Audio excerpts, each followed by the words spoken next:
দূর থেকে অনেকে অনেক কিছু বলবে যে হ্যাঁ হয়তো আমার টিম স্ট্রং, আমার ব্যাটিং লাইন আপ অনেক স্ট্রং, বোলিং লাইন আপ অনেক স্ট্রং, বাট এইটা মাঠে না খেলা পর্যন্ত আসলে কেউই বলতে পারবে না। Very excited. ক্রিকেট শুনলেই আসলে ভেতরে বাটারফ্লাই উড়ে। সব সময় ক্রিকেটটাকে প্রাধান্য দিয়েছি, অনেক সময় অনেক জায়গায় বলেছি যদি আমি অ্যাক্টর না হতাম হয়তোবা ক্রিকেটার হতাম। আর এটা যেহেতু সেলিব্রিটি চ্যাম্পিয়ন ট্রফি, সেলিব্রিটিদের নিয়ে খেলাটা হচ্ছে, তো এটা একটু ডিফারেন্টভাবেই হবে, প্রফেশনালিও হবে, বাট এর মধ্যে ফানটা থাকবে। অনেক সময় দেখা যায় খেলার আসলে এক্সাইটমেন্টে অনেক কিছু ঘটে যায়, অনেক সিরিয়াস হয়ে যায়, বাট এবারের যে আসরটা আছে সব নিজেদের মধ্যে। কারণ আমরা দেখেছিলাম যে লাস্ট সিসিএলে একটু ঝামেলা হয়েছিল, তখন সবার সাথে বন্ডিংস এতটা ছিল না, বাট এবার আসরে সবাই সবাইকে কম বেশি চেনে, যার কারণে কোনো প্রবলেম হওয়ার সম্ভাবনা নেই। আর যেহেতু ইন্টারন্যাশনাল ফরম্যাটে খেলা হচ্ছে, টি-20 হচ্ছে, স্টেডিয়ামে হচ্ছে, ইভেন হচ্ছে গিয়ে টি-20-র যে যত রুলস আছে সবগুলো পালন করা হচ্ছে, আমার মনে হয় যে এটা বেশ ভালো কিছু হতে যাচ্ছে। আর ক্রিকেট যেহেতু সবারই পছন্দের খেলা, তা আমরা চেষ্টা করব এই খেলাকে নতুন রূপ দিতে। সেলিব্রিটি যারা আছে তারা চেষ্টা করবে যে আসলে সবসময় তো অ্যাক্টিং করে আসে, তারাও যে ক্রিকেট খেলতে পারে সেটা এবার বেশ ভালোভাবেই দেখানো হবে।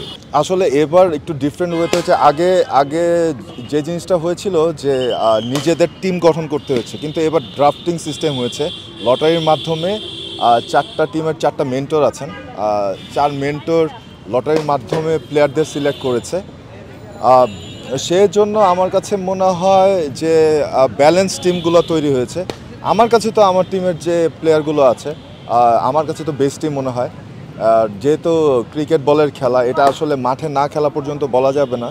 দূর থেকে অনেকে অনেক কিছু বলবে যে হ্যাঁ হয়তো আমার টিম স্ট্রং, আমার ব্যাটিং লাইন আপ অনেক স্ট্রং, বোলিং লাইন আপ অনেক স্ট্রং, বাট এইটা মাঠে না খেলা পর্যন্ত আসলে কেউই বলতে পারবে না।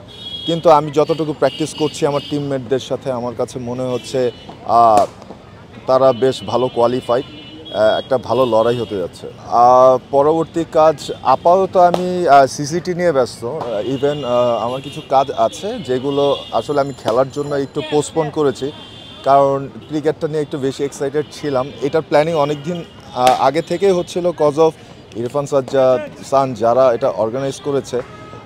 আমরা যখন শুটিং ছাড়া ফ্রি থাকি আমরা সবাই একসাথে ক্রিকেট খেলি, তো ওদের প্ল্যানিংটা আমি অনেক আগে থেকে জানতাম। তো ওদের বলে রেখেছিলাম যে যখন খেলাটা শুরু হবে আমি সব কাজ বাদ দিয়ে ওইটাতেই ফোকাস করব।